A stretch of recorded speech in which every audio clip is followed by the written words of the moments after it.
Tonight, we begin with almost nothing. A soft room, a bedside surface where a small clock glows, but does not insist, a window that frames a patient sky.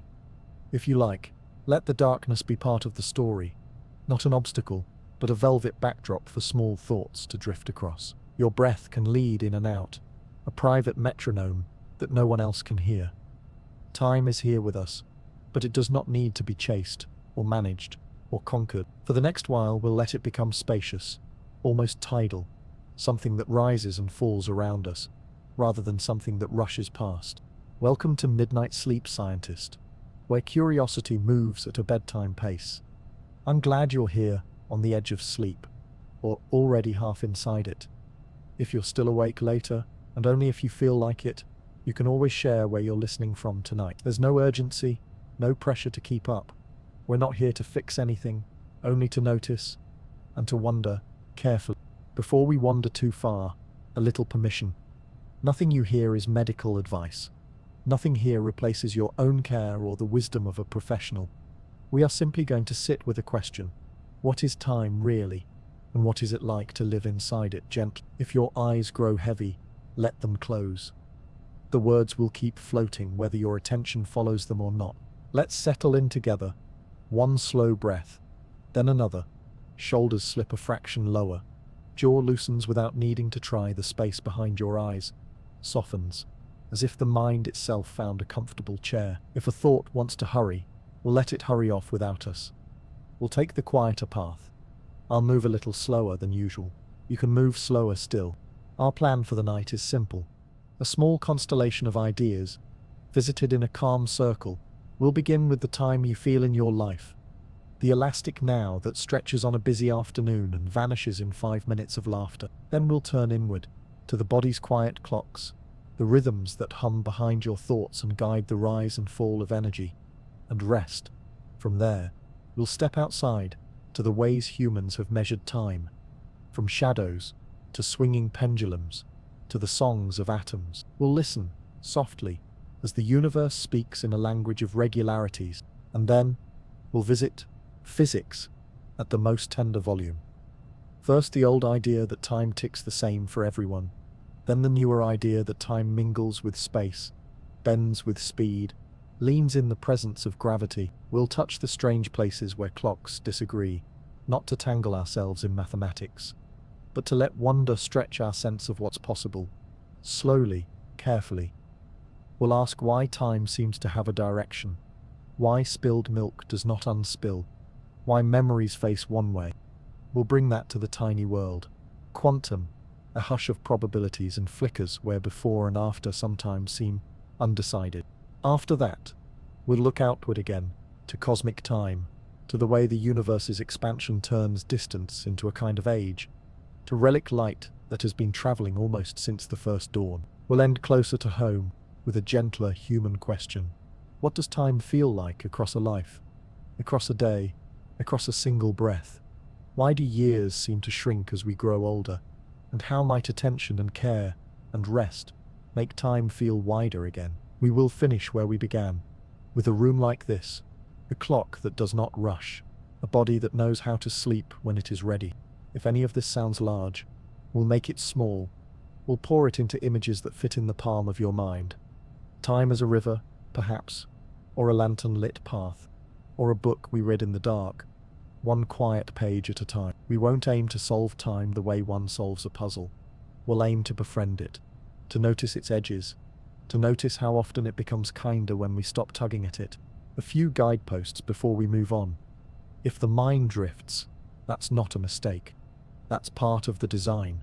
If you wake later and find words you don't quite remember, that's fine too. This is a conversation with the part of you that likes to learn, and the part of you that knows how to fall asleep. They can sit side by side. We'll use gentle metaphors, tentative language. We'll say perhaps, and might, and suggests. Because certainty can be loud, and loudness isn't needed here. Let's also create a small practice to carry through the chapters. When you hear the word now, allow your shoulders to soften a little more, even by a millimeter. When you hear the word again, let a longer exhale happen. These cues are optional, the way wind chimes are optional. but they can make a room feel kinder. Now, another breath, again, and let it go. I want you to picture a pendulum, not a dramatic one, just a small weight on a string, moving in a curved whisper. For centuries we borrowed its patience to steady our clocks, but even before devices, we had the sun's slow arc, the moon's rough calendar, the almost musical rise and fall in our own bodies. Time was not a thing to own. It was a relationship, a rhythm you kept by listening. Maybe it still is. As we move, we will be careful with words. Time passes, we say, as if it were a river with us standing on the bank. But sometimes it feels true to imagine the opposite, that we pass through time, like swimmers through water, or travelers through rooms, each doorway opening into another moment that was already there, waiting. Is time a measure, a map, a memory, a medium, a mystery? It might be all of those, depending on how softly we look. For tonight, let's agree on just this much: time is not our enemy. It is the backdrop that allows change to show up as story. It is the spacing between heartbeats that makes the rhythm. It is the pause after laughter that allows the next breath to arrive. If we can let it be gentle, it may feel larger, kinder, slower. And if it doesn't, that's all right too. Sometimes kindness is simply not asking ourselves to feel any certain way. Before we step into our first exploration, the elastic now, take a moment to notice 3 quiet things in your immediate world. A texture under your fingers, the temperature of the air where it touches your cheek, the way the fabric near your ankles settles with each exhale. These are small anchors, and time, like the tide, moves more predictably when an anchor is down. When you're ready, we'll turn to the strange experience that 5 minutes can be long, or short, or both, depending on the light in the room and the company you keep. We'll wander into attention, memory, novelty, flow, and why a day with one clear, beautiful moment can feel wider than a day with 10 rushed accomplishments. No rush. We'll go there together, step by step, breath by breath. 5 minutes. What a slippery creature. Waiting in a quiet lobby. Those same 5 minutes can feel stretched thin, like taffy pulled between 2 hands. Sharing a story with someone you love, they vanish, as if someone folded that same ribbon of time and tucked it into your pocket. The clock at the edge of the room might insist that both moments were equal, but your experience quietly disagrees. One way to think about it: your attention is a lens, and time is whatever comes into focus through that lens. When attention is wide but restless, catching every small discomfort, each second gets counted and counted again. When attention narrows around something absorbing, a book, a melody, a simple task that fits your hands, the counting softens. Seconds stop knocking. They begin to move like water under ice, still there, but less insistent. Psychologists sometimes describe an inner metronome, a pulse that the mind uses to estimate duration. It's not a literal ticking, more like a stream of tiny impressions. Little beads that can be collected when you're awake and engaged. Stress, caffeine, novelty might increase the number of beads you gather in a span, so it feels longer while it's happening. Calm, familiarity, or deep absorption might gather fewer, so the same span feels shorter in the moment. Later, when you look back, another layer appears: memory. If you encoded many rich details, a day feels wide in retrospect. If the details were thin, the day compresses. In the moment, time and remembered time are not always the same story.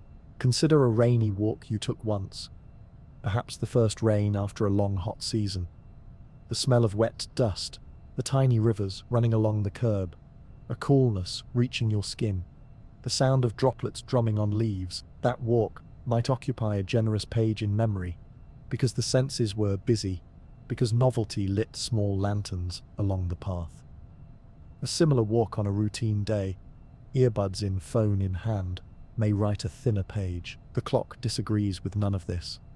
It keeps perfect rhythm, but the story you carry is written in another ink. There is a small effect people sometimes notice when something unexpected appears, an unusual sound in a sequence of familiar ones. The surprising moment seems to last longer than the others, not because it actually did, but because noticing is a kind of time maker. Your mind spreads out a few more frames to catch what changed. and the moment stretches to hold them. We might call it the long shadow of surprise. On the other side, there is the state often called flow, when skill meets just the right level of challenge, when feedback is immediate and gentle, when action folds into awareness so neatly that the watcher inside you goes quiet. In flow, the beads of measurement feel less important. You are not checking the clock, you are living inside the task. Only later do you surface, surprised to find that the afternoon has poured itself out without asking permission. A gentle thought here: none of these ways of meeting time are better or worse. They are simply different modes, useful in their seasons. A long feeling minute while waiting for news can be heavy, but it also gives you room to breathe and to prepare. A short feeling hour in laughter is light and healing. If you can notice the mode you're in, without criticizing it, you may discover a small freedom, the ability to tilt your lens a little, when it would be kind to do so. How might one tilt the lens, softly, without forcing anything? One approach is to offer your attention a simple anchor, a texture, a tone, a slow sensation, and let other impressions arrange themselves around it. Right now, if you like, feel the temperature at the edge of your nostrils as you breathe in, and the slight warmth as you breathe out. This is not a task to complete, only a place to rest. When the mind wants to count seconds, you give it a friendlier bead to hold. Another approach is to seed novelty in gentle doses, not dramatic change, just a fresh note in the day's melody. You might take a different path to the kitchen, switch the hand that turns the doorknob, notice a color you haven't named in months. Tiny edits like these sometimes increase the density of memory, making the day feel a little wider when you look back. You can also linger for one extra breath at thresholds, doorways, the top step, the moment before a screen wakes. That pause, small as it is, teaches the nervous system that not everything must rush to the next thing. The pause becomes its own kind of time. There's a chemistry to all this, of course, but we only need the soft version tonight. The brain keeps a kind of ledger using signals that rise with interest and fall with satiety. When something is meaningful or new, certain pathways may glow a little brighter, and experience can feel vivid, beaded with detail. When things are familiar and safe, those same pathways may quiet, and time can feel smooth, almost frictionless. Neither state is permanent. Neither is a problem. You can think of them as the tides that keep your days from becoming a single note. A small practice you might try when you want a busy hour to feel less crowded. Choose one sensory thread and follow it lightly. The hum behind the fridge, the way light pulls at the baseboard, the distant geometry of traffic, the weight of fabric against your wrist. Hold that thread for a few breaths, then let it go. You are not avoiding your to-dos.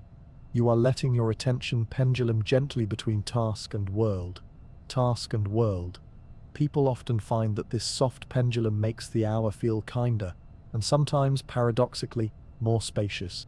And when you want an evening to feel a little longer in memory, look for edges. The edges of daylight as it recedes, the edge of music as it fades, the edge of conversation as it becomes comfortable silence. Mark the edge quietly, with a single sentence, even just to yourself, something like, "Light is blue now," or "The apartment smells like cinnamon." That sentence becomes a pin in the map, a way for tomorrow's you to return to this place and feel how real it was. You may also meet moments that stretch because worry is counting. If that happens, and if you're able, give the counting something kinder to tally. List 3 textures in reach, 3 shapes in the ceiling lines, 3 sounds, no matter how faint. Name them, and let your exhale be slightly longer than your inhale. Again and again. The minute may not shrink, but the edges can soften. What we're circling, gently, is the idea that time is partly a feeling built by attention and memory. The external clock is as steady as a lighthouse, but the inner coastline is full of bays and inlets, and your journey traces them in its own way. You cannot command the sea, but you can learn its rhythm and sometimes choose a smoother current. Before we close this chapter, a small recap to carry forward. In the moment, arousal and attention can make a span feel longer or shorter. In memory, the density of details can widen or narrow a day. Novelty tends to add frames, routine can remove them. Neither is the villain, neither the hero. You can place gentle anchors when life speeds up, and sprinkle small novelties when life blurs. Soon, we'll meet the clocks inside you, the ones built of light and hormone, of temperature and sleep, of pulses and tides. They do not argue with your experience. They accompany it, guiding when to wake, when to eat, when to rest. The body has been keeping time since long before we saw our first clock. Inside you, there are clocks, not just one, but a small society of rhythms that hum along day after day. Some move in big, shore-like tides, some in softer swells, some in tiny ripples you barely notice. Together, they suggest when to wake, when to feel hungry, when to be most alert, and when to let go. You don't need to command them. Most of the time they keep faithful time on their own. At the center of this quiet orchestra, deep in the brain, sits a tiny cluster of cells called the suprachiasmatic nucleus, the SEN, a mouthful for something no bigger than a grain of rice. Think of it as a lantern, tuned to the sky. Light from the outside world, especially the cool, morning-leaning light, reaches special cells in your eyes, which whisper the news of dawn along a private pathway to this lantern. The SEN listens and adjusts its glow, setting the day's tempo for the rest of the body.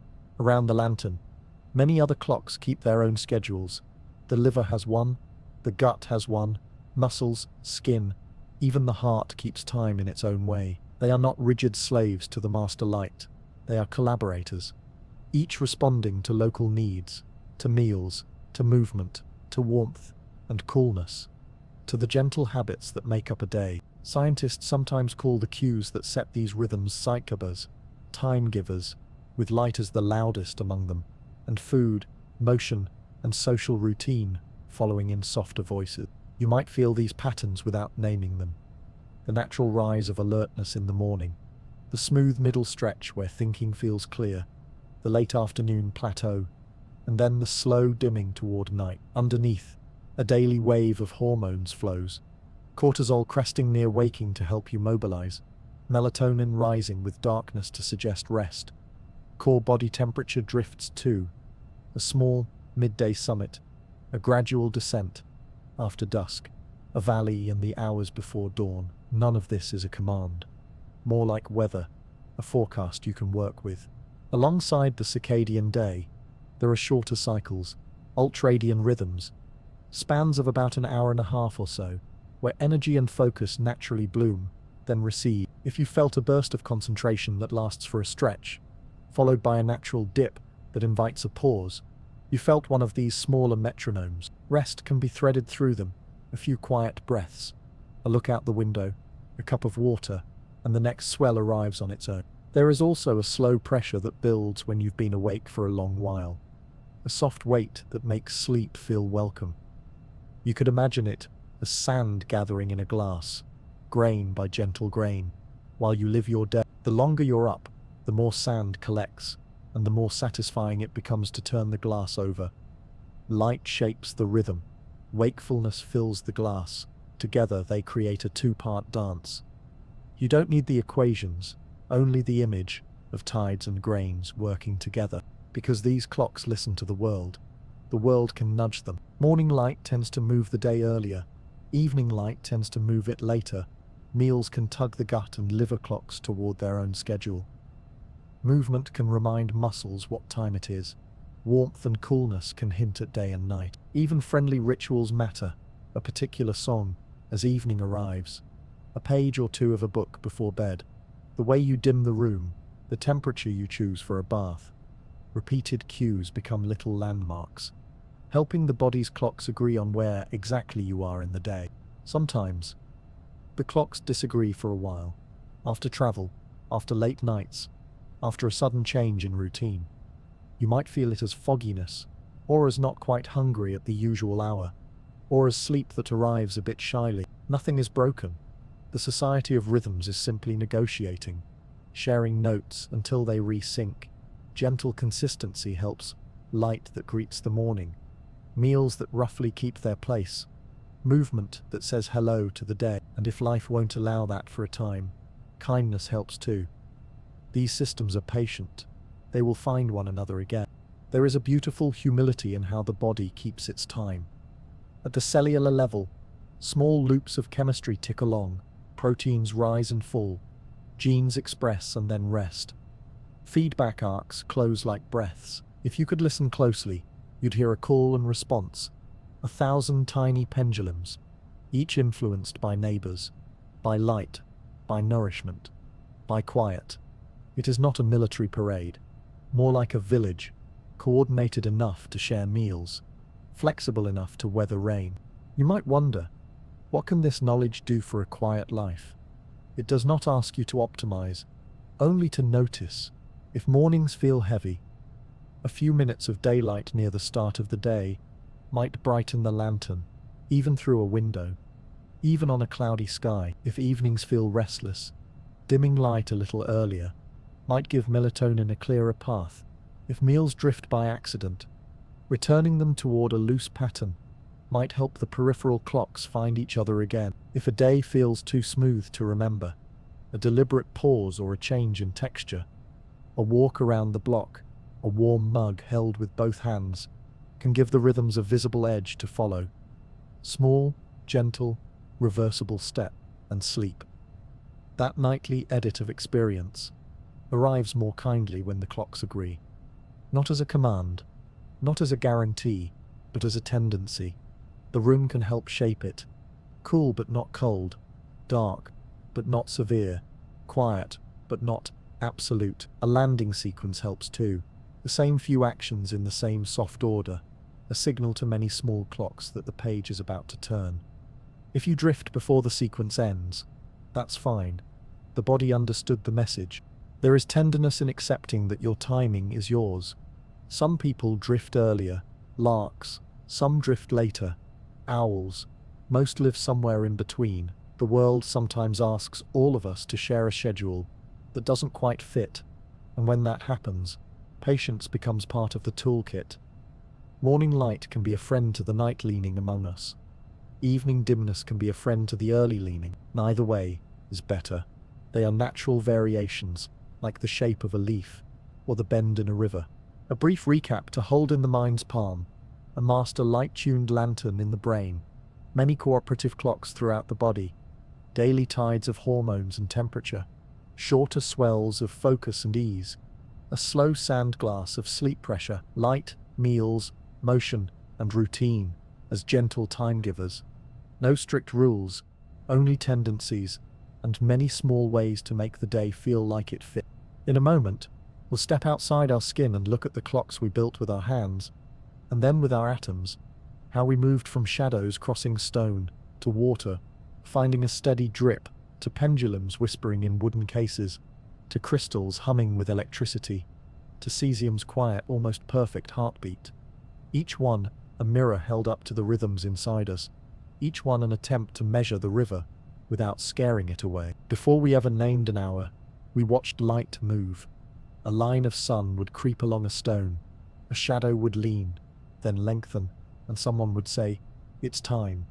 Not because a number appeared, but because the world itself offered a rhythm. Imagine that first sundial, a stick in the ground, a simple pointer, the sky doing the rest. Noon was not a digit, it was the shortness of a shadow, the way heat gathered in the air, the way birds changed their minds. Measurement began as a conversation with the day. Clouds, of course, had other ideas, so people carried time indoors. Water became a gentle ally, a bowl with a small hole, a steady drip from one vessel to another. Each drop a tiny footstep. These water clocks, Klex Badris, were not perfect, but they were faithful in their own way. You could listen to them as if a room were breathing, drip by drip, the surface falling with a patience that felt almost human. Time became portable, close to the body, something you could hold in the same space as your thoughts. Then came sand, sliding with a soft hush through an hourglass, a private tide that turned itself when you turned the glass. There is comfort in an hourglass. You can see the future in miniature, a cone forming grain by grain, the promise that what is heavy now will be lighter soon. Ships used them, kitchens used them, and somewhere perhaps a small desk used them to soften the length of a letter. When we asked for more steadiness, we learned to capture the patience of a pendulum, a weight on a string, swinging in a quiet arc, not hurrying, not lagging, just returning again and again. The longer the string, the slower the swing.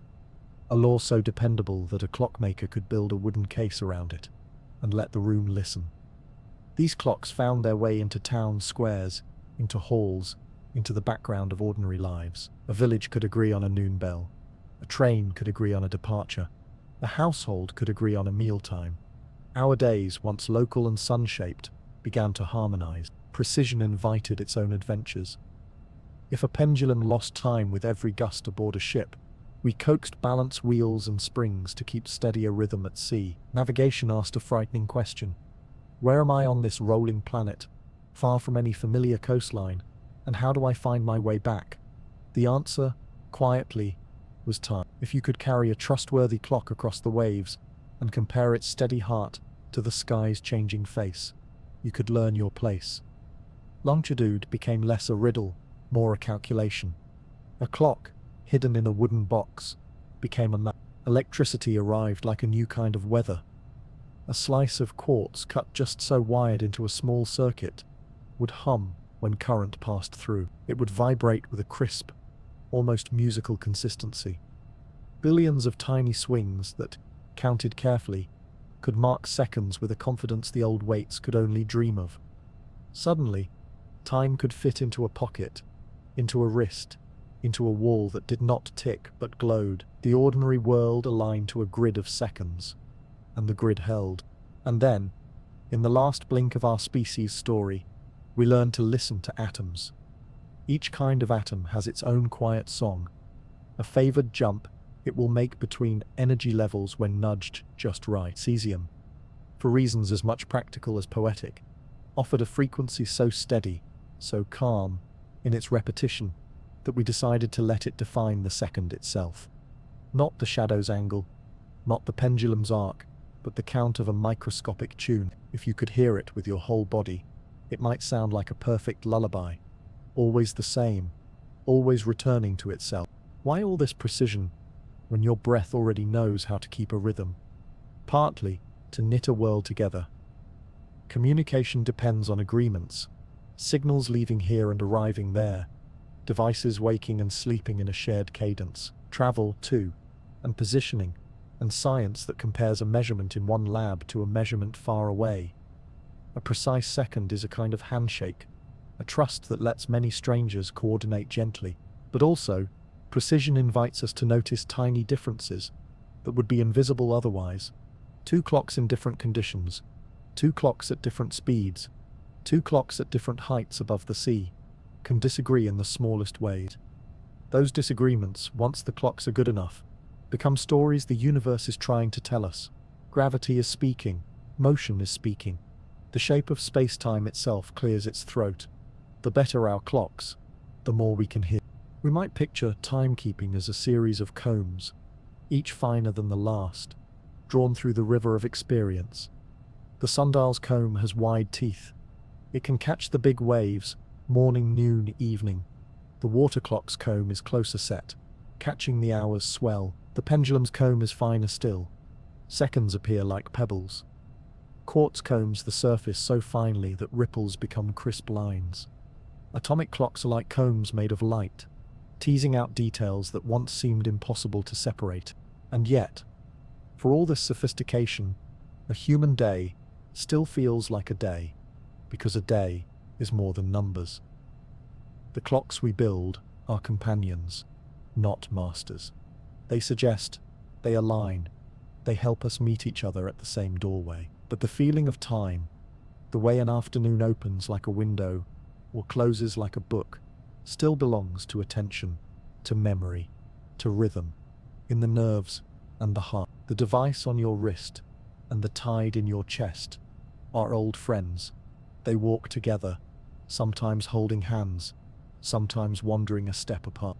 If you like, let's do something simple with this. Pick a small clock near you, a watch, a screen, even the faint blink of a device in the corner. Don't stare, just notice that it is there. Then bring your attention back to your breath, the warmer exhale, the cooler in-breath. the pause between them that lengthens when you don't push. Feel how the outer and inner measures meet, how the visible tick and the invisible tide seem to nod to one another. No need to synchronize them. They already belong to the same world. There is a gentle mercy in recognizing that every tool we have made is a metaphor in metal or glass. A pendulum, an hourglass, a chip of quartz, a humming atom. Each one says, here is how we imagine time. Here is a way to hold it without gripping. Here is a way for many lives to share a rhythm. None of them explains time completely. Perhaps nothing, but they have allowed us to build bridges, to cross oceans, to speak across continents, to point telescopes with exquisite patience, to listen to the faintest echoes of beginning. A small recap to keep in your pocket. The sun's shadow, as our first teacher, water and sand carrying hours indoors, pendulums, lending steadiness, springs and wheels braving the sea, quartz singing electrically, atoms whispering a near-perfect beat. With every step, we refined our ability to agree, to meet, to know where and when we are. And with every step, we gained the sensitivity to notice that time is not the same everywhere, that clocks can disagree, not because they are broken, but because the universe bends the schedule, which is where we are heading next, into the part of the story where time was once imagined as a single drum everyone could hear, and then gently became a fabric that can stretch, a path that depends on how you move and where you stand. We will visit the old certainty and the newer, quieter flexibility, and we will hold them both without hurry. For a long while, people pictured time as a single drum that everyone could hear, a steady march beating the same pace in every village, every ship, every starlit field. This was the comfortable vision, the one that matched the way a clock on the wall seems to tick for all of us at once. In that picture, space was like a stage, time was the backstage clock, and events were actors who entered and exited on cue. You could point to two happenings and say, this one is before, that one is after. Everywhere. For everyone. Full stop. It felt right. It worked well. And for ordinary life, it still does. This is the older story, the one often linked to Newton, not the full richness of his thinking, just the bedtime sketch we need. Time. Absolute, flowing evenly, independent of whatever drama is playing out on the stage. A second is a second, whether you are running or resting, whether you are on a hilltop or in a valley. The clock's job is to reveal that universal rhythm, not to argue with it. Under that assumption, the universe is tidy in a certain way, transforms and calculations line up, and cause and effect behave like polite neighbors. And then, quietly at first, a different rhythm appeared. Imagine watching a beam of light, the way a lighthouse sweeps the sea, or a lightning flash stitches sky to ground. If you try to chase that light, no matter how fast you go, the light keeps its distance, always showing you the same speed. This stubbornness, this constancy, is not a small quirk. It is a deep rule. When you allow that rule to be true, and you also hold on to the idea that the laws of physics should look the same for any traveler who moves smoothly and straight, something has to give. What bends, in the end, is our certainty about a single, universal time.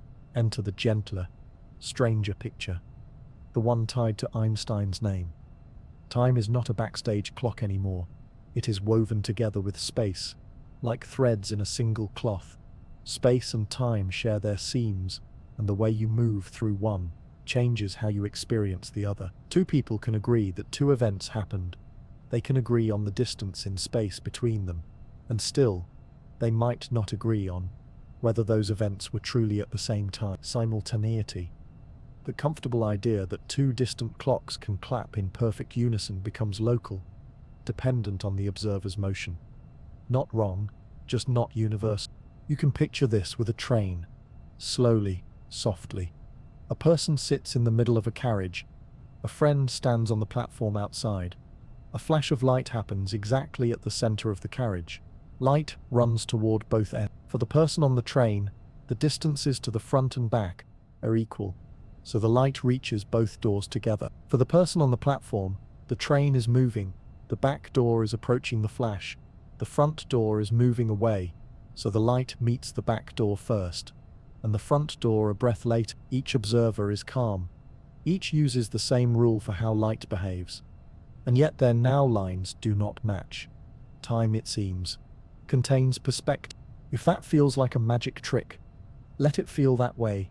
It took the world a while to accept the twist, but once you do, other pieces fall into place. A moving traveler can carry a perfectly honest clock, one that counts heartbeats, or swings a crystal, or listens to atoms, and still, compared to a resting friend, that traveler's clock will report fewer ticks between shared hello, not because the clock failed, but because the path through space-time was different.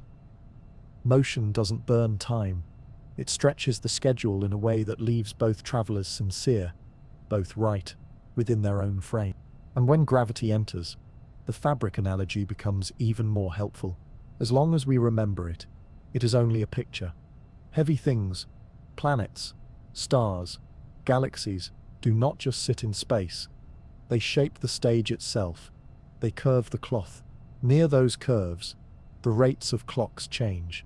A clock, resting deeper in a gravitational well, ticks more slowly than an identical clock set farther away. Nothing is broken. The metronome keeps perfect time for the world it is in, but the worlds are not identical. If this seems to argue with your daily sense of things, remember the scale. Most of our lives unfold at gentle speeds, and at distances from Earth's center that do not differ much. In that soft regime, Newton's steady march is an excellent lullaby. Bridges stand, apples fall, pendulums keep the living room honest, and the difference between clocks is smaller than dust. You could live a kind and complete life and never need to think about time as flexible. The older story is not wrong. It is a beautiful approximation, a map that fits everyday terrain. But the newer story, when we need it, lets us navigate oceans that the older map could not chart. It lets us explain the fine disagreements of excellent clocks. It lets our satellites coordinate with the phones in our pockets. It lets astronomers measure the bending of starlight and the slow dance of pulsars. It lets physics whisper about the shape of the universe at large. Truly, the better our clocks, the more softly they lead us into Einstein's domain, where when and where go arm in arm. Here is a simple way to hold both stories at once, without rushing. Imagine two lullabies, one steady, one that stretches and relaxes around the breath. The steady one brings comfort to ordinary nights. The flexible one carries you when the air thins, when you move with unusual speed, when gravity leans on you more strongly. You do not have to choose a favorite. You can hum whichever fits the room you are in. If you like, try a small practice as you listen. Rest one hand on your chest, one on your belly. Feel the upper hand follow air. As it settles high, feel the lower hand rise as breath drops lower. Two measures, one close to the surface, one deep. They do not always peak at the same moment. And that is fine. In the same way, time for you, time for another, time near a mountain's foot, time on a high plain, can peak at slightly different moments without anyone being untruthful. Perspective is not a flaw, it is a feature, a way the world allows many stories to exist together. It is also kind to remember that our metaphors have limits. We say fabric, and imagine stretching rubber or a bedsheet with marbles. Those are earthbound pictures. Gravity in those pictures pulls downward, because we are on a planet. In the mathematics behind the scenes, there is no outside air, no hidden hand, only relationships between events, distances defined by how light and matter move. For tonight, we do not need the equations. We only need the humility that every image is a doorway, not the room itself. A brief recap to place under your pillow. Newton's picture offers a single, universal time, a dependable drum that keeps ordinary life in rhythm. Einstein's picture invites us to a woven world where space and time form a single cloth, where motion and gravity alter the tempo, where simultaneity depends on how you are moving, where every honest clock tells the truth for its own path. Both pictures are useful, both are gentle when used where they fit, and noticing which map you're holding can make confusion smaller. In our next step, we will take this flexible fabric and touch it more directly, but softly. We will ask what it really means for a clock to slow when you move fast, or when you rest closer to a heavy thing. We will tell the twins' story as a bedtime parable. We will visit a mountain and a sea-level town. We will notice that your pillow is not a spaceship, and that your seconds tonight are exactly as ordinary as you need them to be. Let's return to the cloth we unfolded, the world where space and time are threads woven together. In that cloth, the path you take matters. Not just where you go, but how you go. How fast, how near you travel to heavy things that bend the weave. Clocks, honest and careful, do not always agree after different journeys. They are not broken. They are telling the truth of the paths they walk. There are two quiet ways a clock can disagree with its sibling. One comes from motion, the other from gravity. If you move very fast, your clock, the one that rides with you, will record fewer ticks between two shared hellos than the clock that rested at home. If you spend time deeper in a gravitational well, closer to something heavy, your clock will also tick fewer times than an identical clock kept higher up. Where gravity's pull is a shade gentler, same world, same laws, different paths, different counts. Try a soft picture. Imagine two hikers tracing a hillside. One takes a straight, level contour path. The other dips through a small valley before rejoining. Both leave together, both return together. Both swear they walked at an easy pace. When they compare steps counted by their watches, the numbers do not match. The valley, gentle as it seemed, asked one of them to take a different kind of stride. In space-time, speed is like that descent. Gravity, too. A change in the terrain that alters how a clock accumulates its tick. Because numbers can be loud, we will use images instead. Think of each second as a bead on a string. At ordinary speeds, far from extreme gravity, your string and mine gather beads at nearly the same rate. So nearly the same, that the difference hides in the dust. But if one of us goes very fast for a while, or lingers closer to something massive, the bead gathering slows a little for that traveler. When we meet again, strings in hand, we compare and see that one strand is a breath shorter. People often tell this as the twins' story, a bedtime parable.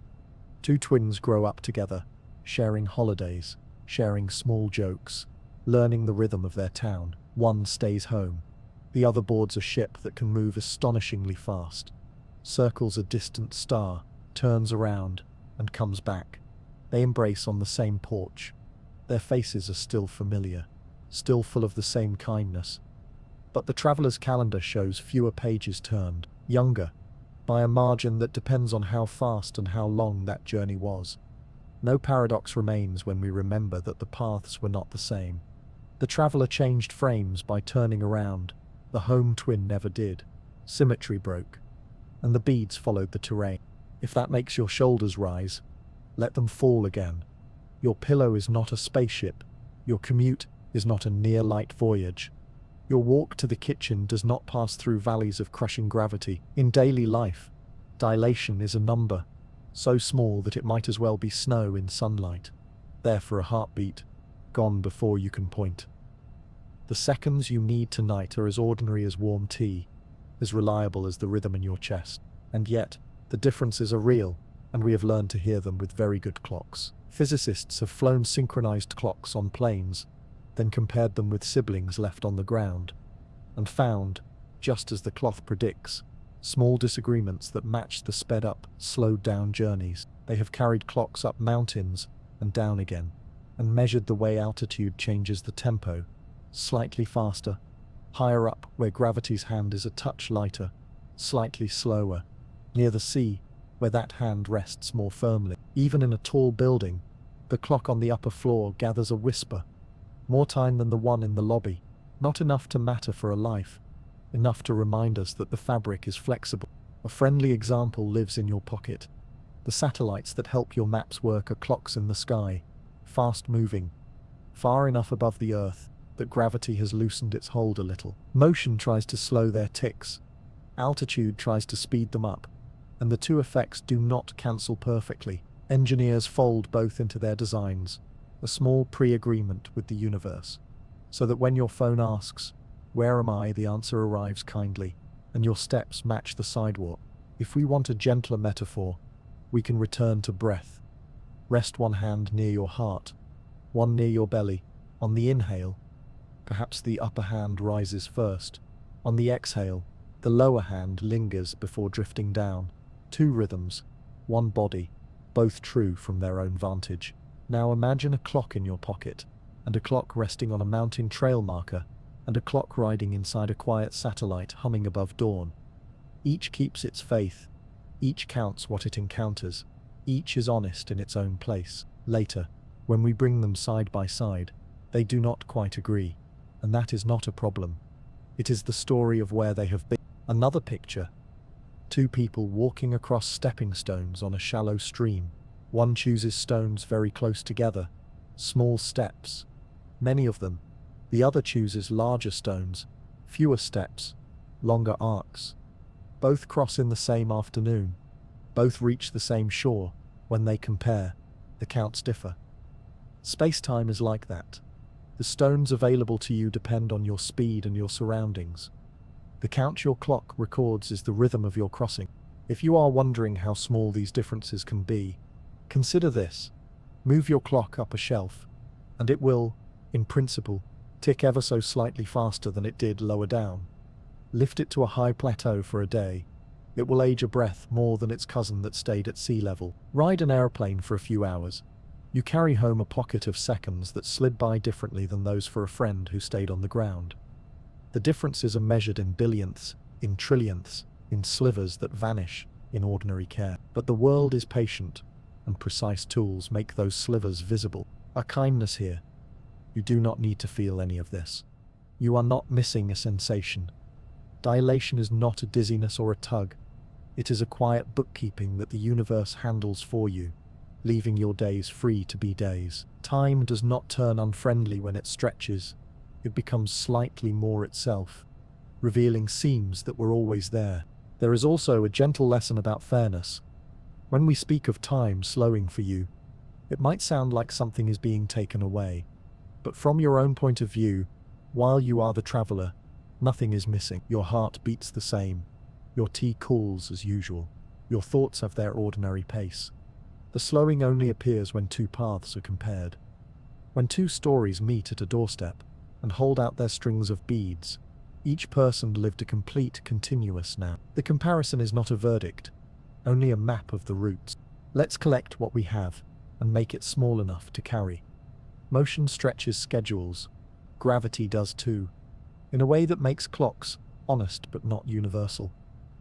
Exceptional journeys, near light speeds, strong gravitational valleys reveal the stretch most clearly. Ordinary nights, like this one, live far from those edges. And for us, tonight, a second is a second. Lullaby steady. Still, it can be comforting to know that the fabric can give a little, that the world is flexible enough to hold many paths at once. If you'd like a tiny practice to close, imagine the night as a wide lake, your breath as a canoe. Each exhale is a smooth, unhurried stroke. The shoreline does not need to rush toward you. It will arrive when it arrives. Between strokes, there is a pause, a moment where the canoe glides on its own, where time feels less like counting and more like floating. Notice that pause, lengthen it, half a heartbeat, then let it be. You have just, in a very human way, experienced a friendly, deliberate dilation, a little generosity in the schedule you keep with yourself. Next, we will turn to a different thread, entirely.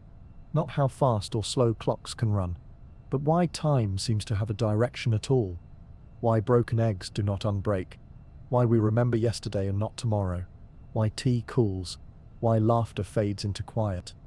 We will meet the arrow that points from what was, toward what might be, and we will trace it gently, through rooms both cosmic and small. Stand with me, beside a cup of tea. Steam curls upward. Cream drifts in gentle ribbons. A soft whirlpool gathers, then fades. You could watch for a long while, and you would never see the cream unmix itself, never see the heat flow back from air to cup, never see the steam reweave into liquid and settle neatly beneath the surface. The laws that guide the tiny parts, the molecules jostling and spinning, do not forbid a perfect rewind. And yet, in the world we touch, the movie runs one way. This is the arrow of time, the quiet preference for after to look more spread out, more mixed, more used than before. A helpful word here is entropy, not a villain, not a synonym for chaos. More like a measure of how many microscopic arrangements can hide beneath the same big picture look. A tidy room has only a few ways to be tidy. A scattered room has countless ways to be scattered. So if you nudge things and then stop paying attention, the odds favor the scattered look. Not because messiness is morally stronger, but because there are simply more ways to be it. Tea with cream unmixed has fewer internal possibilities. Tea with cream blended has many. Left alone, the system wanders into the bigger set. We live this at every scale. Perfume opened in a room spreads until it is everywhere at once, never gathering back into the bottle on its own. A drop of ink in water blooms outward. A deck of cards shuffles and rarely, almost never, returns to perfect order by accident. Heat, that jittery motion inside matter, flows from warmer to cooler places until temperatures even out.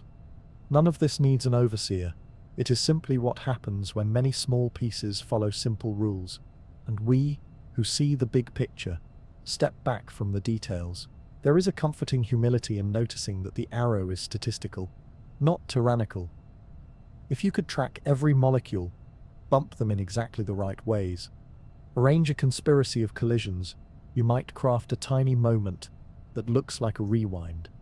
In principle, not impossible. In practice, for cups and rooms and planets, so unlikely that a good night's sleep would be too short by trillions of lifetimes. The arrow emerges because we never hold the details perfectly. We smooth, we average, we call many micro-stories by one macro name. And in that, averaging forward wins. This forward is not only about cups and rooms, it seems to weave into memory, into the way we carry time inside. You remember the past, not the future. In part because records are made by processes that increase entropy, camera sensors gathering light and heating slightly, ink drying on paper, proteins in the brain shifting their configurations as synapses strengthen after experience. Recording leaves a little wake, a little warmth. Erasing a record takes work too, shuffling information away into heat. Memory is not outside physics. It is one of the ways physics makes mark. There is a larger question, whispered more than answered. If systems tend to wander toward higher entropy, how did we begin in such a low entropy condition that wandering was even possible? Where did the early neatness come from? Cosmologists suggest that the very young universe, while hot and lively in its matter and radiation, was astonishingly simple in its overall shape. Gravity's degrees of freedom barely used. The cosmic fabric almost uniform. From that strange simplicity, structure could form, stars and galaxies could condense, and the arrow could find purchase. We do not need fierce certainty here, only the sense that the arrow's foundations touch the cosmos as a whole, not just our kitchen. You might ask, if entropy tends to rise, how do living things build order? The gentle answer, they borrow. Life is not an exception to the arrow. It is a participant. A seed becomes a tree by taking in sunlight and nutrients, by exporting heat, by increasing entropy in the surroundings more than it decreases it locally. A tidy desk can be made at the price of a full trash bin. A neat braid is created, while warm fingers and busy muscles use energy and shed it as warmth. Order is possible, beautiful even, and it always comes with a receipt paid to the wider world. Another image. Think of entropy as the spread of possibilities, the way cards can be arranged in countless hands. When a hand is freshly dealt and set in a strict pattern, there are only a few ways to be that exact hand. Shuffle once, twice, a dozen times, and the number of ways to be shuffled is vast. If you stop shuffling, the hand will sit, not because it must be messy, but because it is now one of so many equivalent messes that it would take careful, guided work to find the narrow gate back to a pristine arrangement. Time's arrow is the habit of unguided motion to fill the larger room. In daily life, the arrow is quietly kind. It cools tea, so you can sip it. It dims a day into evening, so you can rest. It allows seeds to ripen and stories to reach their endings. We sometimes feel it as loss, as the way heat leaves a mug or paint fades from a wall. And yet, the same tendency gives us weather and wind, candlelight and bread, the warmth of held hands. The arrow is not for or against us. It is the stage on which change becomes a narrative, and narrative becomes meaning. If worry enters here, let it soften. Entropy does not demand that everything tumble into disorder at once. It only nudges the direction of effortless change. You can still keep a room the way you like it, with small, rhythmic care. You can still learn, still compose, still plant and harvest. The arrow does not forbid beauty. It invites stewardship, energy in attention applied, warmth shared outward. The world grows gardens along the stream it cannot reverse. A small practice. If you'd like to feel the arrow without the math, take an ice cube, set it in a bowl, watch the edges soften. If that's not available, imagine it. The cube surrenders its particular shape and gains options. It can fold into any corner of the bowl. It can reveal the curve of the glass. It can accept a peach slice or a sprig of mint. The process creates a little fog on the outside, a whisper of coolness on your fingers, an exchange with the air that lives in the room. You have just watched a quiet migration from specific to spacious, from few arrangements to many. There is a tender link between the arrow and patience, because we cannot unring a bell without effort. Because spilled rice does not leap back into the jar, we are invited to slow down in moments that matter, to pour carefully, to place the cup on a stable surface, to leave a margin for tides we cannot reverse. This is not fear, it is friendship with the shape of change, a way of moving that spends less time wishing for rewinds and more time guiding flows before they run. A brief recap to tuck under your pillow. Entropy is the count of hidden arrangements beneath a simple look.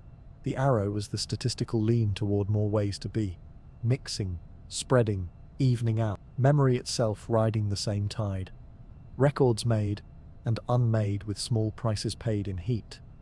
Life building pockets of order by spending energy well.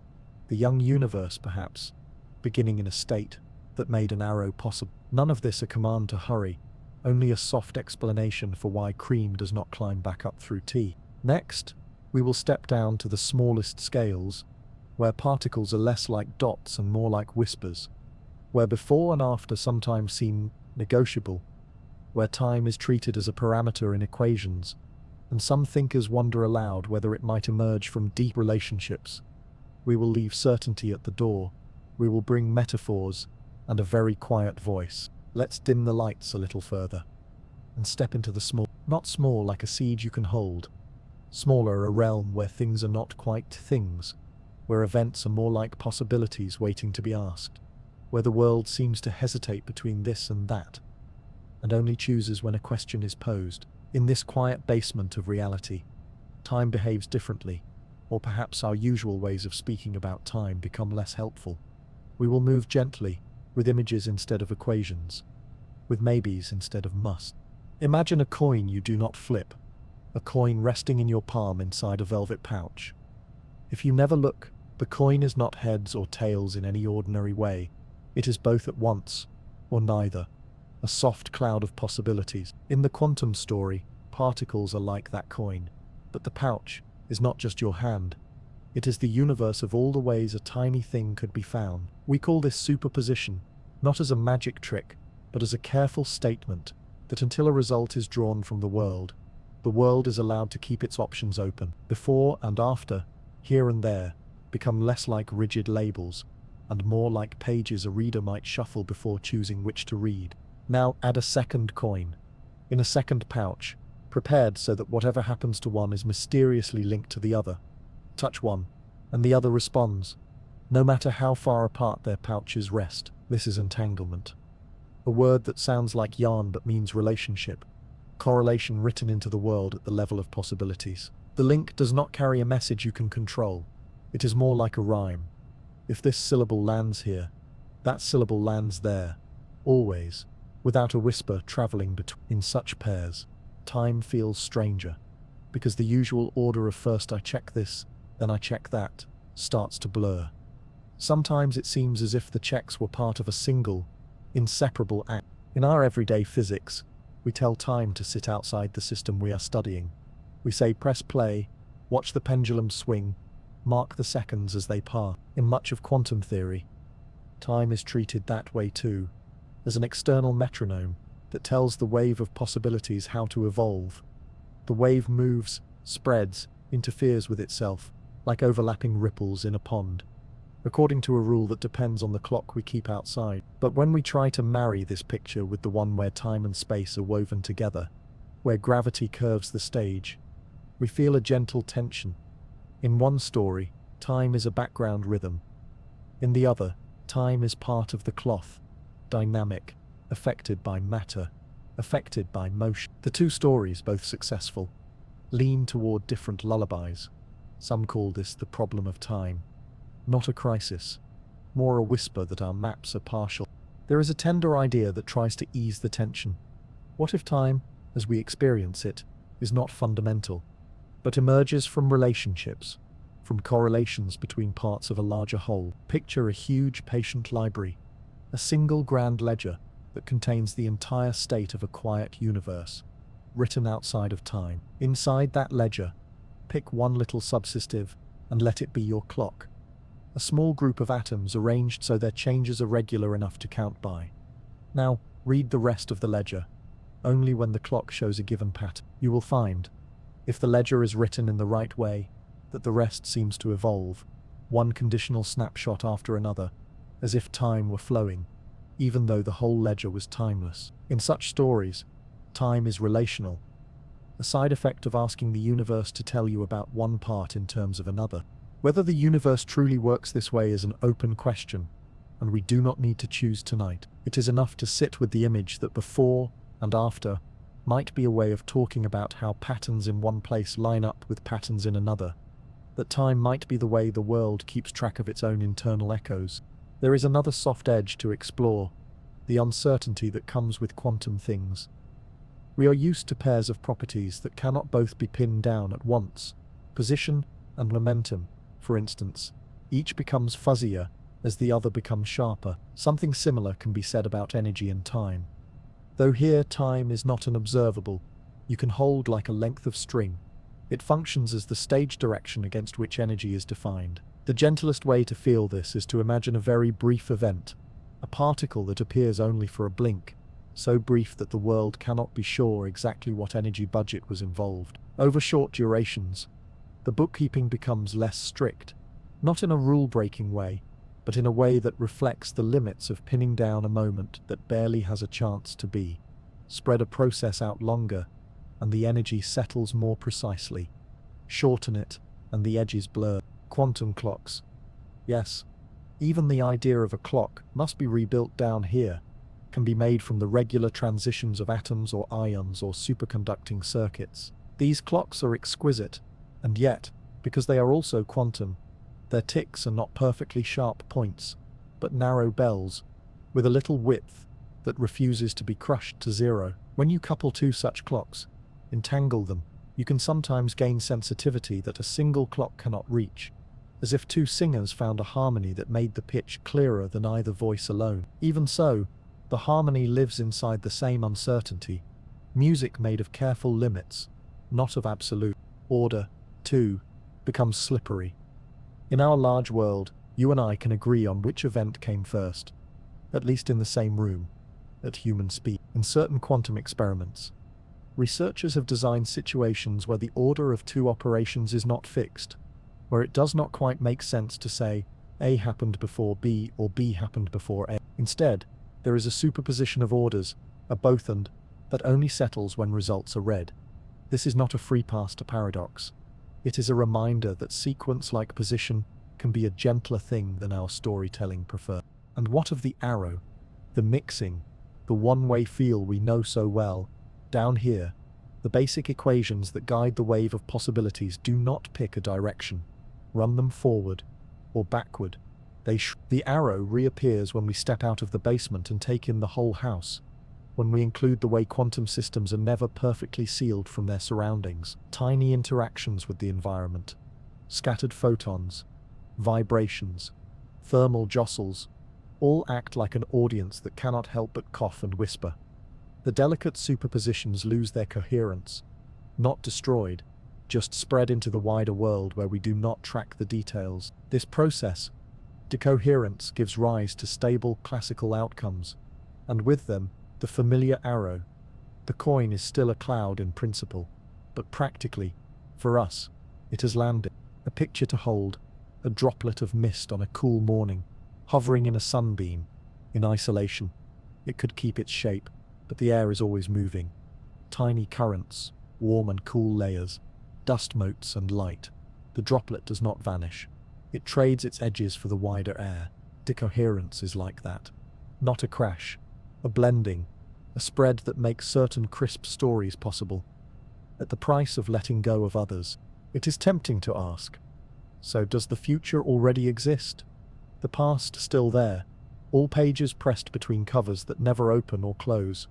Some thinkers entertain a block-like picture, where all events are laid out, and our sense of flow is a feature of how we read the book. Others suspect that the book is written as it goes, that the present is not just a bookmark, but a creative act. Our best tools do not settle the quarrel. For tonight, we can rest in the thought that the feeling of time, the kindness of a pause, the way a breath opens a little space in a crowded hour, is real at the scale where living happens. Whatever the basement is doing, if this all feels too airy, we can ground it. Hold a small object, a key, a pebble. Feel its coolness, its texture. That solidity, that certainty, is the result of countless quantum whispers resolving into a chorus. Electrons, with their fog-like orbitals, arrange themselves into patterns that refuse to pass through one another.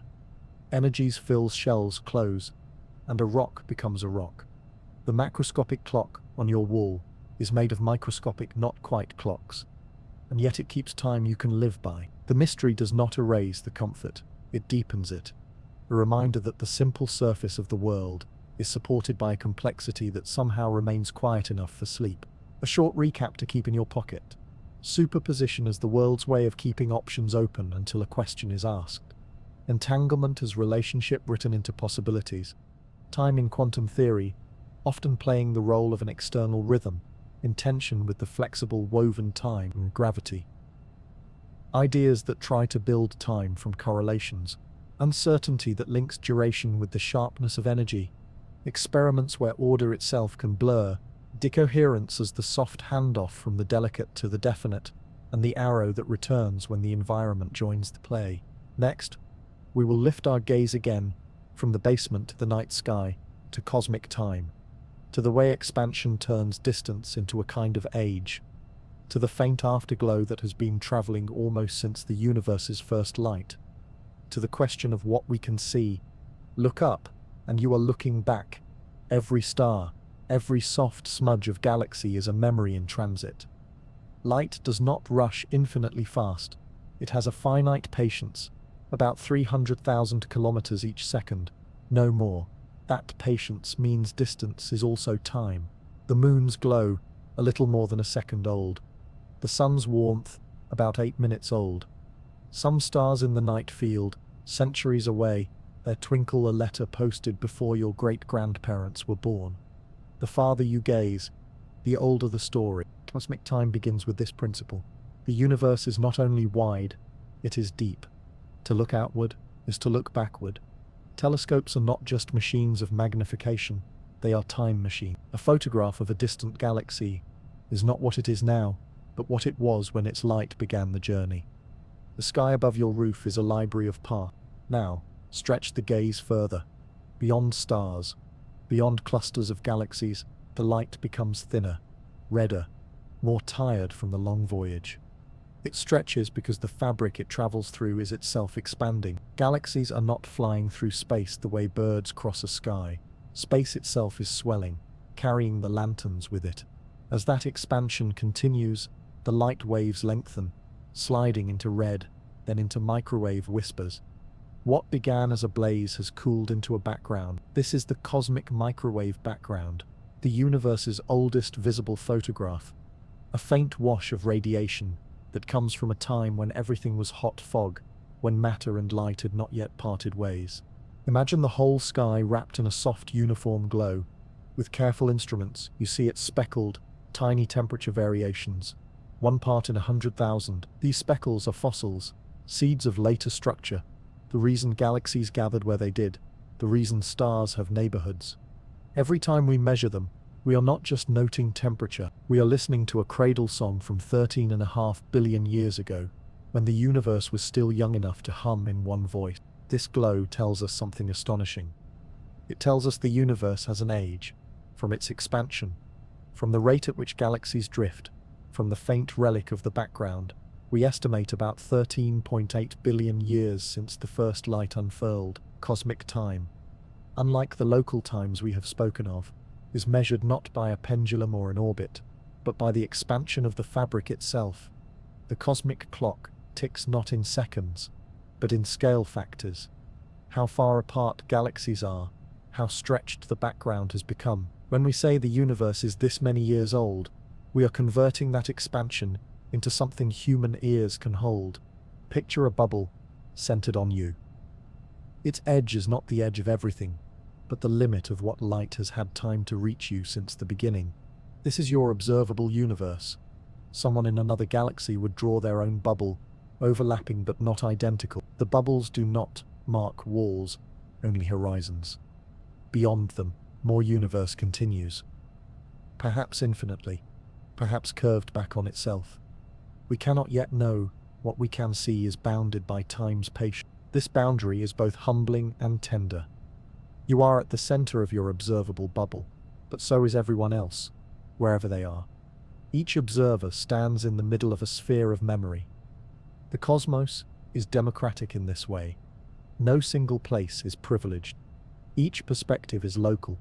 Each horizon is its own. The fabric expands, and everyone rides it together. Cosmic time is its own arrow. The early universe was hot, dense, smooth. Over billions of years, it cooled, spread, and structured itself into galaxies, stars, planets. Entropy on the grandest scale has been increasing. The arrow we feel in cream and tea is mirrored by the arrow in superclusters and voids. The same principle, written large, and yet, cosmic time is not absolute either. General relativity whispers again. A clock deep in a gravitational well ticks differently than one floating free. Even when we talk of the age of the universe, we are often imagining an ideal observer, coasting with the expansion, unperturbed by local gravities. Real clocks, on planets, in labs, in satellites, are each slightly unique. Still, the background radiation gives us a kind of shared calendar. It is as if the universe itself has written a timestamp across the sky. Let's pause to feel this. When you lift your gaze into a clear night, you are touching not just beauty but chronology. Each star is both a spark and a note in a melody that began long ago. The band of the Milky Way is not just scenery.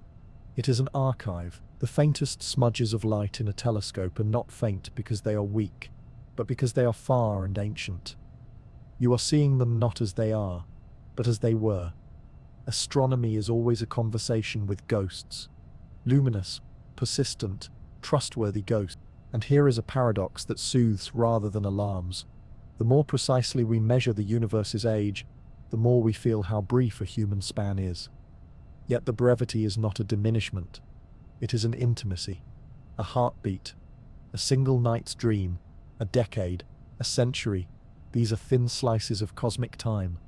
But within them you can watch stars rise, suns set, children laugh, trees grow rings. To hold something small in a vast frame is not to make it trivial, but to make it precious. If you like, let this next breath be a small act of cosmic timekeeping. Inhale and imagine the universe expanding by a fraction during that span. Exhale and imagine the background radiation cooling by the tiniest sliver. These changes are imperceptible, smaller than anything you could measure unaided, and yet they happen. You are living not just in time, but in cosmic time. Every breath belongs to that story. To recap gently, cosmic time is measured by expansion, by the cooling relic of the background, by the redshift of galaxies drifting away. The observable universe is a horizon set not by walls but by patience, by how far light has traveled since the beginning. Each of us lives in the center of our own bubble. Each bubble is valid, each view is partial. The cosmos has an age, not because time is absolute, but because the fabric tells us how long it has been stretching. Next, we will return from galaxies to something closer to the meaning of time in a life. to the ways culture and language shape whether we imagine time as a river we ride or as a landscape we walk across, to the ways perspective and story can make years feel heavy or generous. We have wandered through clocks, through fabric, through light older than any mountain on earth. Now, let's step into the gentler chamber of human imagination. Because time is not only what physics measures, it is also what language shapes, what stories arrange, what metaphors quietly steer the way we feel our days. Think of how we speak. In English, time is often a resource, something we spend, waste, save, lose.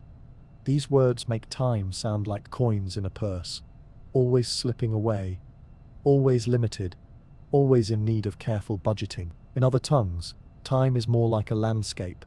You do not spend a meadow, you walk across it. You do not waste a hill, you climb it when you are ready. In some cultures, the past is spoken of as being in front, visible, because it is known, while the future is behind, unseen, still forming. Others picture it reversed. Each metaphor becomes a compass, pointing us to expect time as debt, or as terrain, as currency, or as direction. Which map feels closer to your own? When you think of tomorrow, do you picture it rushing toward you, or do you picture yourself moving toward it? When you remember childhood, is it behind you, receding, or is it stretched out before you, visible like a valley you can still see from higher ground? None of these images is wrong. They are lanterns, hung in different places, casting different shadows. Story itself is one of our oldest clocks. Myths trace cycles of creation, destruction, renewal. Religions mark weeks, Sabbaths, holy seasons. Personal stories, the ones we tell at the dinner table, or write in diaries, organize events into beginnings, middles, and endings. Even a lullaby, sung at night, gives time a shape. It opens gently, repeats a refrain, then closes. We rarely live in pure now. We braid moments into narratives, and the narrative becomes home. And yet, sometimes the story changes its scale. A single afternoon may feel like a lifetime. If enough novelty arrives, a decade may collapse into a thin memory. If days blur into sameness, time as story is elastic, but not lawless. It stretches at the joints of experience. It compresses when routine stacks one day upon another like identical pages. Cultures have made calendars from this elasticity. Some measured the year only by harvest, others by solstices, others by a lunar cycle, patient and irregular. Today, many of us live by calendars that tick evenly, months in straight lines, weeks parceled into sevens, but beneath that structure, older rhythms still breathe. The body remembers light and dark. Communities remember festivals tied to season, not schedule. Even if your phone tells you the date, your senses may whisper a different one. The scent of first blossoms, the crunch of the first frost. Here is a small practice. Tonight, before sleep, name one thing that made today distinct. It doesn't need to be large. The sound of a kettle, the way a shadow crossed the floor, a sentence you hadn't expected to hear. Let that detail become a pin in the map of your memory. Tomorrow, do the same. Slowly, a week will feel wider. A year will feel less like a blur. You will have turned time from currency into story. There is tenderness in remembering that each life holds its own scale. For a child, a year may seem vast, 1/25th of everything they have ever known. For an elder, a year is 1/80th, 1/90th, a smaller slice of a larger whole. The years do not speed up, our perspective shifts. The map folds differently, by filling days with detail, pauses, attentions, small novelties. We can, in a way, widen the lanes again. Not to make life longer, but to make it more textured. And beyond the personal scale, the cosmic story remains. Each of us is a flicker inside billions of years. And yet, inside a flicker we find entire worlds of memory, emotion, connection, to carry both truths at once. Cosmic brevity, personal depth, is not a contradiction. It is a form of reverence. Time as Mac, time as story, time as home. A short recap.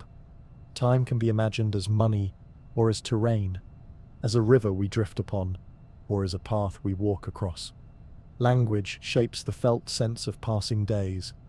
Story binds events into arcs, giving shape to otherwise scattered hours. By attending to detail, we can widen days and give them texture. By remembering perspective, we can treat short spans as precious, not trivial. Next, we will bring this down to the scale of the body once more, to memory and aging, and why years seem to shrink as we grow older, to why novelty slows time down and routine speeds it up, to ways of making life feel longer without needing more years. Think back to a childhood summer. The days seemed vast. Mornings unfolded into endless afternoons. Evenings carried the weight of crickets and stars. A year, then, was an ocean. Now, perhaps the same 12 months feel more like a pond you can walk around quickly. Why do years appear to shrink as we grow older? The clocks on the wall have not changed. Our bodies still keep their circadian tides. Yet the felt sense of time compresses, like fabric drawn tighter on the frame. Part of the answer rests in memory. Childhood is crowded with firsts: first bike ride, first snowfall remembered, first classroom, first friend who feels like family. Each first lays down a rich memory trace, dense with detail. The brain, when it looks back, finds a tapestry woven with novelty. And novelty stretches time. Later in life, days may carry fewer firsts. Routines settle. Details repeat. The tapestry becomes simpler, with fewer bright threads. Looking back, a year seems thinner, because fewer distinct markers stand out. Another part rests in proportion. At 5 years old, a single year is 1/5 of all you have known. At 50, it is 1/50th. The fraction shrinks, and with it, the sense of scale. Each year feels smaller against the backdrop of a longer life. Not objectively shorter, but perceptually compressed. Time, measured against the length of your story, seems to accelerate. And then there is attention. Children attend closely to textures, sounds, sensations. They pause to examine an ant, to listen to a dripping faucet, to repeat the same phrase until it feels strange and new. Adults often skim. The mind fills in patterns quickly, labeling the familiar without lingering. Less attention means fewer beads collected in the inner metronome, and fewer beads mean shorter strands of remembered time. You can feel this yourself. Recall a day of travel, new sights, new tastes, new streets. That day, in memory, may feel longer than an ordinary workday, even if both lasted the same hours. Novelty expands the record. Routine compresses it. Is there a way to soften this shrinking? Not by adding more years, but by widening the ones we already have. One gentle approach is deliberate noticing. Pause once a day to mark a detail. The shape of clouds, the exact color of tea, the sound of wind against a window. Record it, if you like, in a sentence. Tomorrow do the same. A week later, memory will have more anchors, and the week will seem broader. Another is to seek small novelties. Not dramatic change, just slight shifts. A new path for a walk, a recipe with one unfamiliar spice, listening to a song you've never heard, or reading a poem aloud. Each novelty gives memory another pin, widening the felt span. There is also rest. Fatigue compresses experience, blurs days together.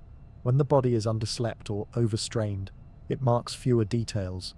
By contrast, when rested, the mind has more space to notice. A nap, a pause, an unhurried evening can make the next day seem longer, not shorter. Rest is not wasted time. It is an investment in richer time. Some cultures lean into this deliberately.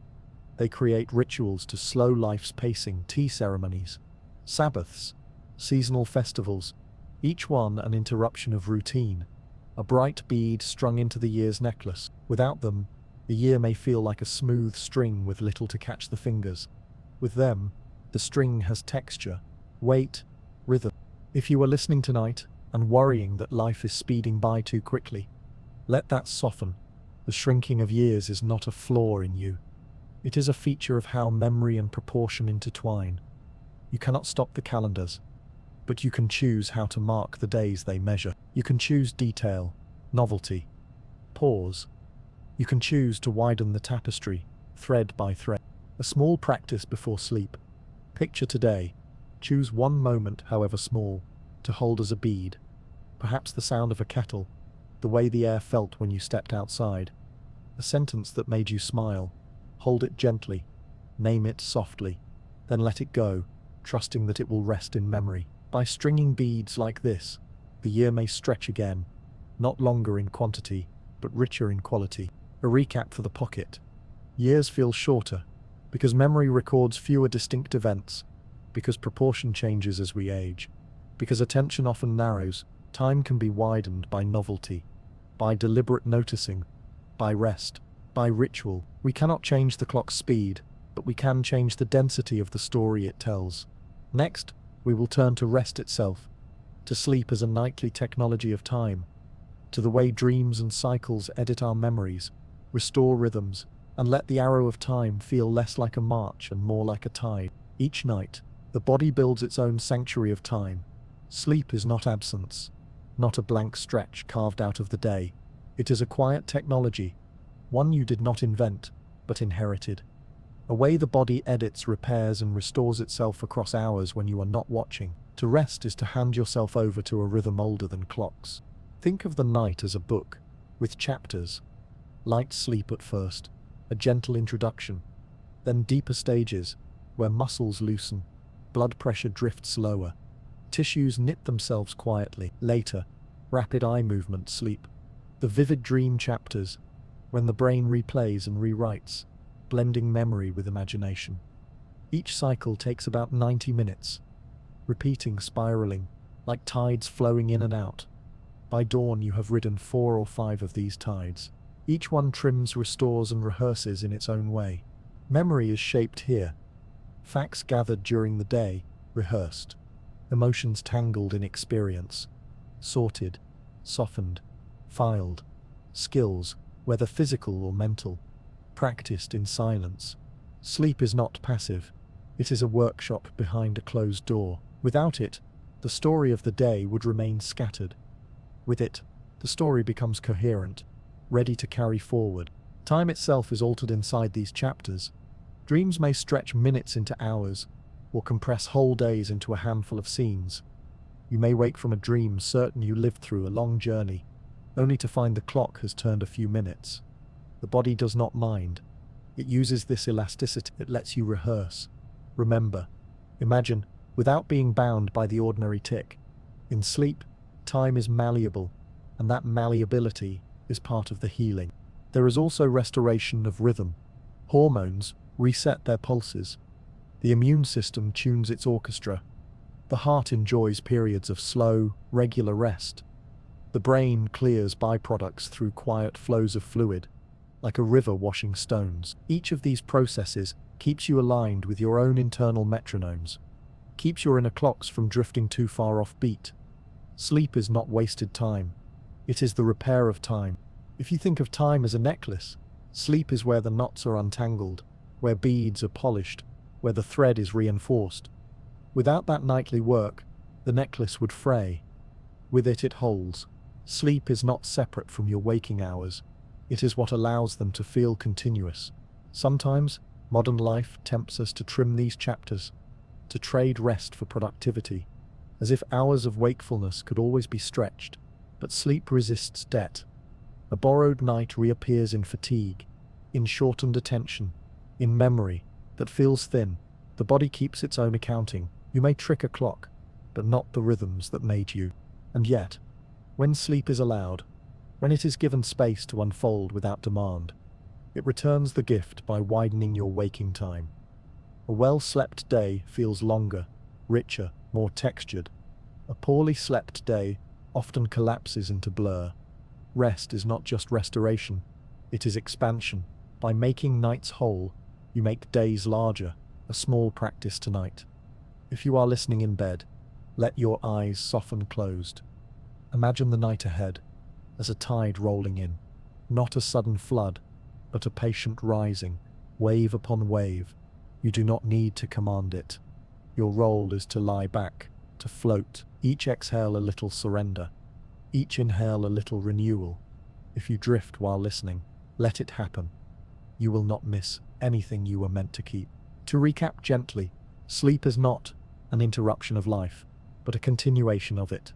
It cycles in chapters, shaping memory, softening emotions, restoring rhythm, repairing tissue. It edits your story, making days coherent. It stretches or compresses subjective time in dreams. It repays the day by making it wider, richer, kinder. Sleep is how the body keeps faith with its own clocks. And so, we arrive at our closing. We began with a clock glowing softly in a room. We wandered through subjective nows, body clocks, pendulums, space-time, arrows, quantum whispers, and galaxies. And we have returned to the bedside, where time is no longer something to chase, but something to rest within.